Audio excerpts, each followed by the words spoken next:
Hola, salam Just Talk.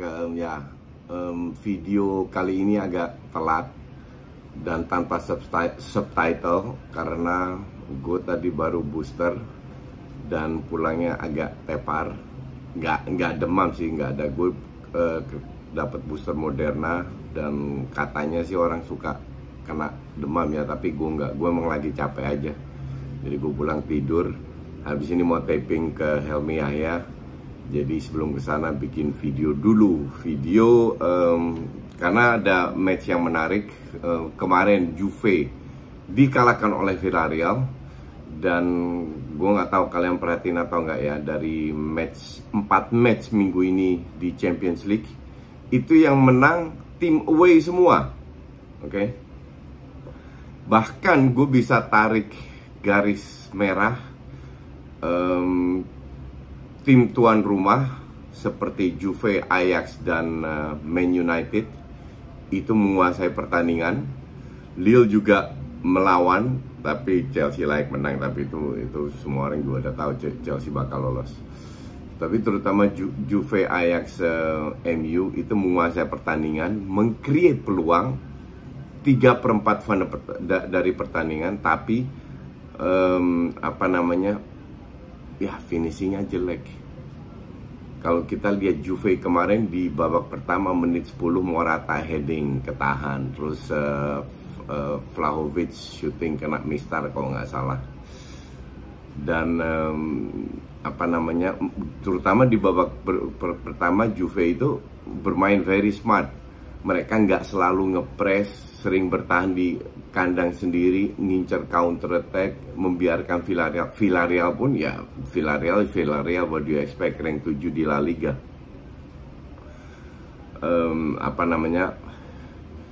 Nggak dapat banyak peluang juga sampai penalti itu terjadi. Dan gol kedua itu ya itu kill the game kalau gue bilang, karena pada saat penalti terjadi ya Juve nggak bisa apa-apa juga. Yang dilakukan Juve seperti yang dilakukan oleh MU pada saat ketinggalan, yaitu terlalu nafsu, terlalu gerusak-gerusuk mainnya, main asal shooting dari jarak jauh. Kalau nggak crossing, nggak ada kreativitas sama sekali.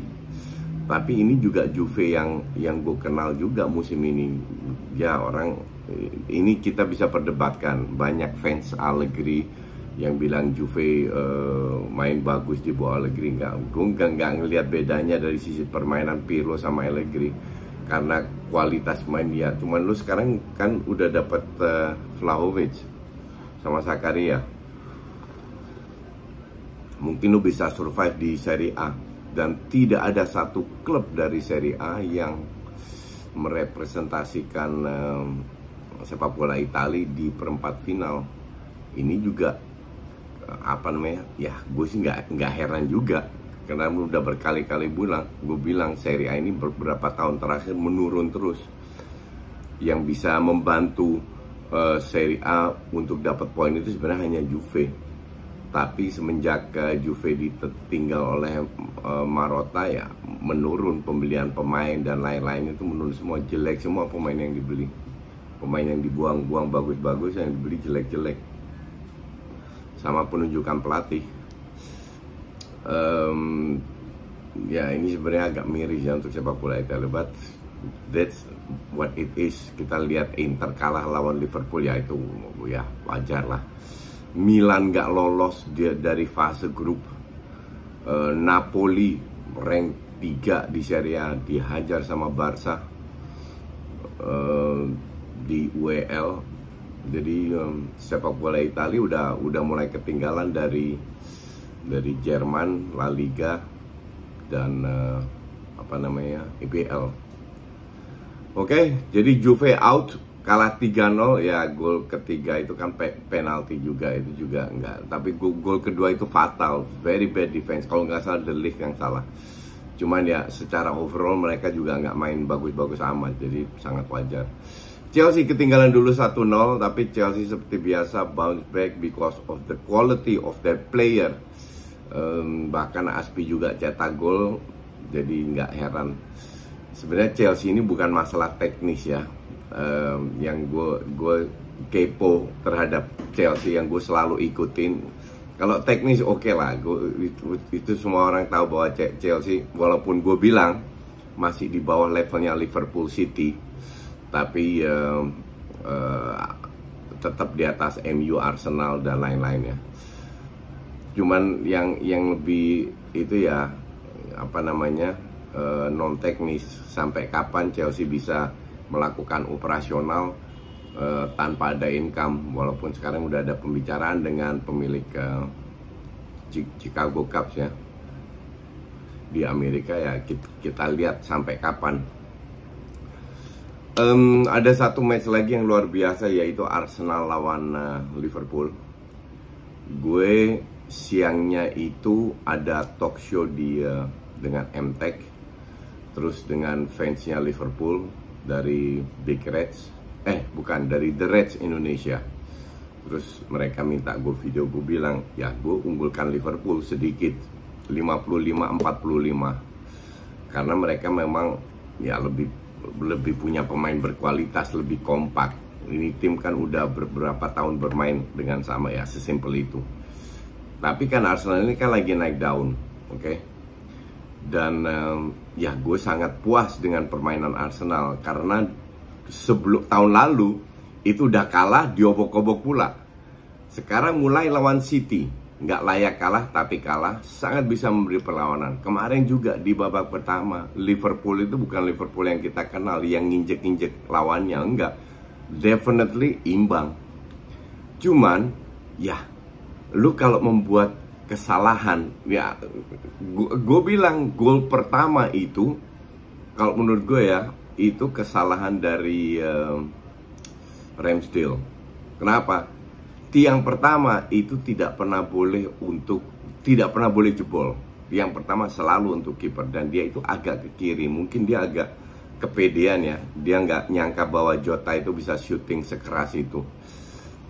Cuman ya, boleh nggak ini kiper muda sekali-sekali bikin kesalahan? Kan dia menyelamatkan juga banyak. Jadi nggak masalah jebol 1-0, nggak masalah. Nah, gol kedua, gue bilang itu salah Ben White. Pada saat Bukayo Saka shooting, bolanya bounce back, posisi siapa namanya,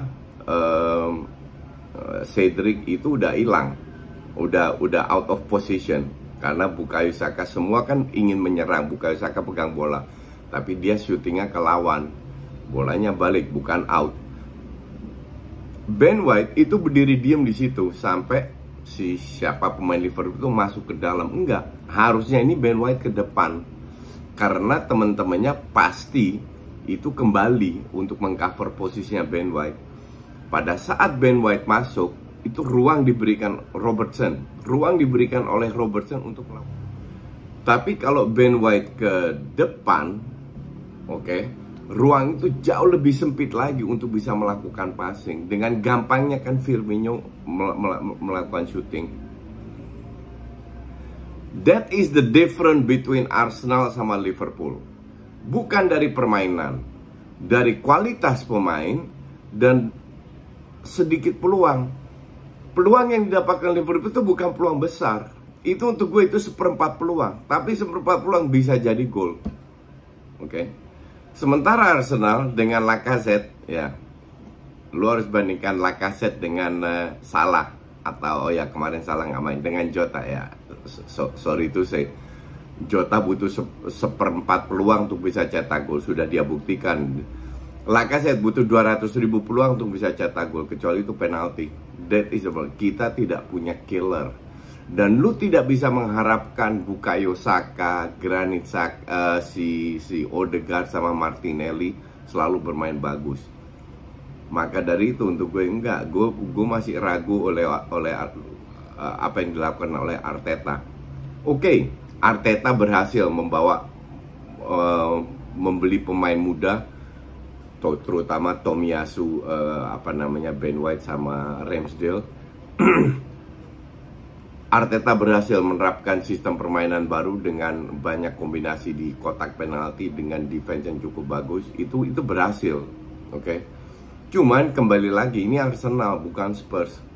Lu harus bisa bersaing dengan papan atas. Di situ nggak berhasil. Kenapa? Karena pembelian pemain. Jadi lu nggak bisa semua ngandelin selalu pemain muda. Tidak ada satu tim yang bisa jadi juara di mana-mana, apalagi di Liga Inggris, hanya dengan pemain muda. Arsenal praktis punya satu pemain senior yang bisa menjadi pembeda, itu namanya Thomas Partey. Nah,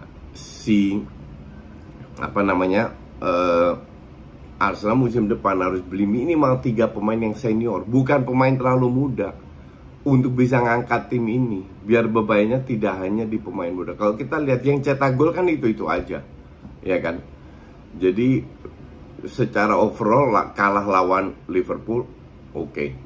Tinggal ketemu MU sama lawan MU nggak perlu kalah. Lawan Chelsea gue bilang nggak perlu kalah juga, karena gue merasa levelnya Chelsea masih di bawah Liverpool sama City. Sekarang lu harus buktikan, lu harus punya mental, bisa nggak. Jadi kemarin itu juga ya calculated loss. Sebenarnya sih apa ya, dari sisi permainan cukup imbang, tapi ya kalah kelas aja, kalah kualitas dan kalah kelas, but it happens. Maka dari itu, itulah bedanya Liverpool dan City fight untuk jadi juara, Arsenal MU fight untuk rank 4. Musim ini oke, musim depan nggak boleh lagi. Lu harus bisa bersaing lawan Liverpool, City, dan Chelsea terutama. Oke, sementara itu dulu kita lihat ntar malam Barca dan lain-lainnya gimana mainnya. Mungkin gue bikin video, mungkin nggak. Thanks for watching.